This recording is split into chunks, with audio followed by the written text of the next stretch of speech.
तर hi friends, मी आहे प्रियांका. आजचाच एक किस्सा सांगते तुम्हाला. मी माझ्या मिस्टरांना म्हणलं, बाळ खूप रडत आहे. माझा एक मुलगा आहे, तो 2 वर्षाचा आहे. तो खूप रडतोय, त्याला जरा बघा, त्याच्याकडे जरा लक्ष द्या, त्याला घ्या, त्याला शांत करा.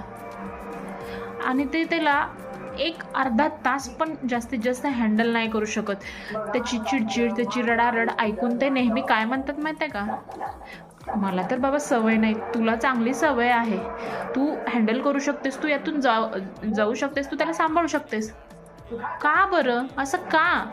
आम्हाला काय सवय असते का? आम्ही स्वतःहून आमच्या माइंडला एवढं प्रिपेअर केलेलं असतं की ते बाळ रडताना आपल्याला ते बघवत नाही, त्यामुळं त्याच्याकडं आपल्याला जायलाच लागतं. आपलं मन एवढं मी त्याच्यासाठी घट्ट केलेलं दुसरा पर्यायच आपल्याकडे नसतो. काय पर्याय आहे सांगा की? ते बाळ रडताना आपल्या एका आईला बघवते का? नाही बघवत. त्यामुळं आपण कोणाला सांगू पण शकत नाही ते शांत करायला, आणि ते बाळ दुसऱ्यांकडून शांतही होत नाही. त्यासाठी एका आईनेच प्रयत्न करायचे. त्यांच्या पप्पांना, त्यांच्या बाबाला सांगितलं की नेहमी म्हणतात, तू करतेस बाबा हँडल, आम्हाला नाही होत सवय, आम्हाला असली सवयच नाही आहे. तू चांगलं करू शकतेस हँडल, तूच कर. तर असं कोणाकोणासोबत घडतं नेहमी? नक्की सांगा बरं का.